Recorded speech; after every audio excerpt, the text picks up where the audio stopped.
In response to the breakdown in service 5 years ago during a series of snowstorms, there has been a concerted effort to improve service on the MBTA and control costs. After 5 years of progress, there's a new crisis related to the pandemic, but also an opportunity to rethink how to meet evolving needs in transportation. To tell us what's planned, especially in the transition toward reopening, is the T's General Manager, Steve Poftak. Thank you very much for taking time to be with us, Steve. Thanks for having me. I appreciate it. Steve, as someone who has not been on the T for more than 3 months now, I have to say one thing about your drivers and other essential workers. They have been really heroic. And tell us what they've been through. This is something no one plans for, no one expected, and they have done a really magnificent job in terms of continuing to provide service. We very carefully tracked ridership. There were people riding throughout this, about 100,000 people on bus, about 40,000 people on subway, even at our lowest ridership levels. And we can tell from the data that these were people going to things like healthcare facilities, pharmacies, grocery stores. They really depend on the T for the service, and it was the employees, the bus operators, the train operators, the folks who are out there on the front lines every day who provided this service. So we are very appreciative. What about the transition to reopening as you ramp up the quantity of service? First, what do the riders have to do to make this work? Well, getting back to adding additional service, obviously we can supply the service. We are also depending on businesses to open up slowly and cautiously in keeping with the Reopening Advisory Commission's plan.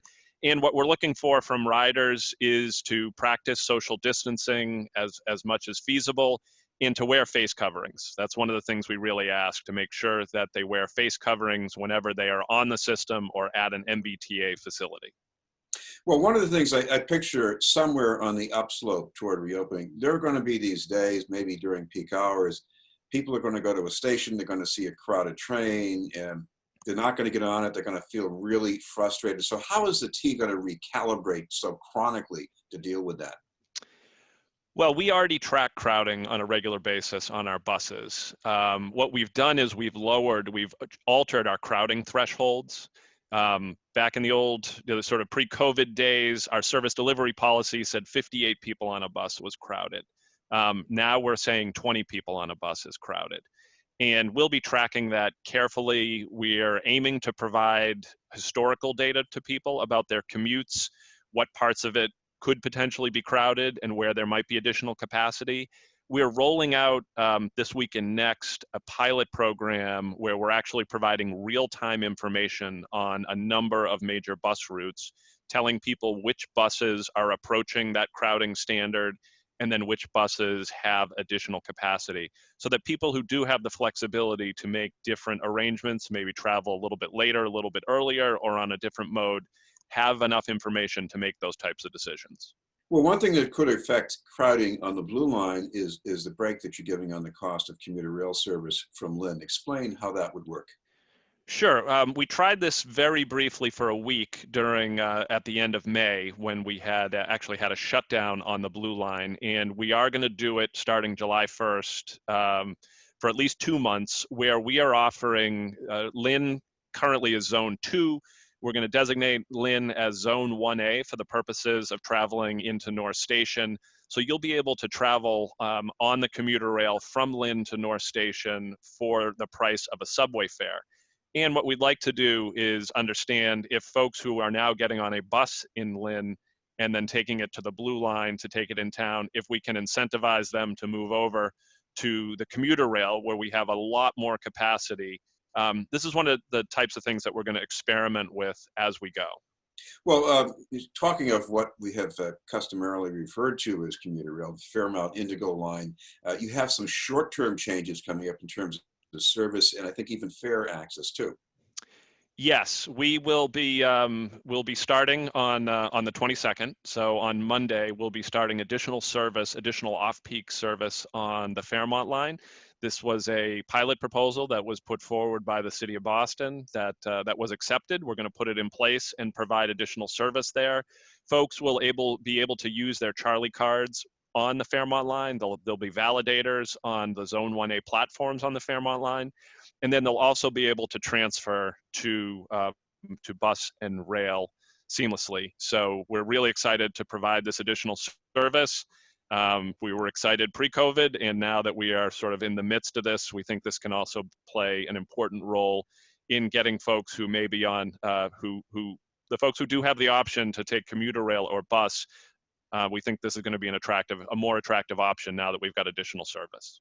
Well, one thing I am curious about is that officials are looking a few years down the line, at least, toward a different kind of train for this line, and maybe some other lines as well. The electric option, why would that be a better option? You know, there's been a discussion of that, and we actually had a presentation on our last board meeting about some of the options there, and it is one of the things we're considering. I think, you know, one of the things that there's been a lot of interest in the advocacy community has been around more consistent service with less time between trains. And at some point with the locomotive with cars behind it, that technology, you just can't run them too close together. Whereas these electrified, they're known as EMUs in the business. EMUs, you can run a little bit more like a subway car. You can run them a lot closer together. So it is one of the potential options we're thinking about as we consider the future of commuter rail. Speaking of another future option, and that is dedicated bus lanes. There have been a few of these so far. We've heard good things about them here in the city of Boston. What do you see going forward? We're working not only with the city of Boston, but a number of other communities and state agencies to get bus lanes deployed. We're planning a number of them. I actually participated as a citizen in there was a meeting, I want to say 2 nights ago, for the outbound bus lane on Washington Street in Roslindale. There's already an inbound one, so there's great interest in deploying one outbound. So we would, you know, we're working with a number of communities to get these in there. We think this is an ideal time to do it. And obviously it's a way for us, I would say bus is the place where we're seeing ridership come back first and in the largest numbers. This is a great opportunity, particularly as traffic levels continue to remain somewhat lower. They're certainly coming back to some degree, but to take advantage of this opportunity to get bus lanes implemented wherever we can. Well, I know there is at least one public opinion survey showing that on the short-term basis, and mainly driven by the pandemic, there is a shift in transportation preferences away from public transportation toward bikes, walking, and cars. But looking farther down the line, do you see some permanent changes that T is going to have to reckon with? I think this is something that we're going to carefully evaluate as we go and take a look at where ridership is coming back, where it isn't, where we may need to deploy more service, or maybe where we've got too much service provisioned. I also think right now there's a great demand for a high level of service, partly because where we started in this conversation with concerns about crowding. People's standards for crowding are certainly different now. So right now we're in a mode where we're trying to deploy as much service as possible. I think we're going to watch ridership very carefully as we plan for the future. Another thing that you're developing, or at least trying to develop, are means-tested fares to make the T more affordable. How is that going? Yes, we're studying the idea of means-tested fares. We're studying, there's some real obstacles in terms of implementation, just how does one administer such a program? So right now we have a study underway that's trying to identify how big these obstacles are and what sort of partnerships might be required to actually implement some of these ideas. I would note, you know, one of the big obstacles is funding for this. This is something that you know, the T is not going to be in a position to fund internally, and you know, part of the research that we're doing is to determine what options are potentially available for any of the programs that might come out of this research. Of course, the other thing that's being changed, and this was in the works even before the pandemic, is how fares are collected on the T. We're more nervous about that now because of the pandemic, but what's the timetable you see for that?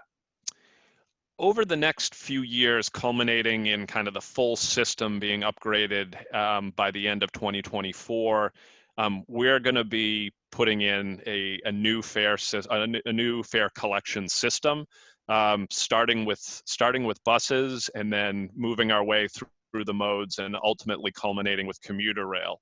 That's going to give us one fully integrated fare system. Right now, the commuter rail operates largely independently of the rest of the system. It's also going to allow us to do all-door boarding on buses, which we believe is going to be a real gain in terms of throughput and convenience. It's also going to allow, it's going to be somewhat media agnostic in terms of what you want to use as your fare media. If you can continue to use some future variant of the Charlie card, but you'll also be able to use a bunch of other different payment media. You don't necessarily have to have a Charlie card to use the system.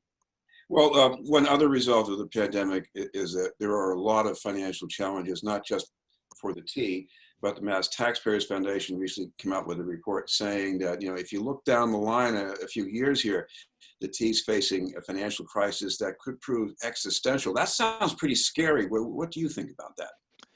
I think that that report raises some serious issues, and it's one that was part of our discussion when we passed the FY21 budget. I think we passed that budget knowing that we were facing some real headwinds headed into FY22. I think everyone in the public sector right now is grappling with these challenges.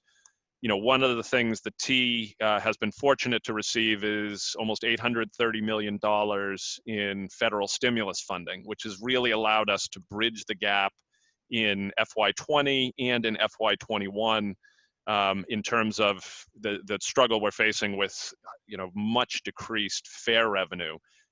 We're already starting, I spent this morning in conversations about, we're already starting to think about how do we deal with the challenges of FY22, because I think the sooner you start working on it, the less drastic action you have to take in FY22. So it's something we're already working on, and it will be a challenge. I don't want to downplay that, but the T has faced these challenges before, and we will manage our way through it.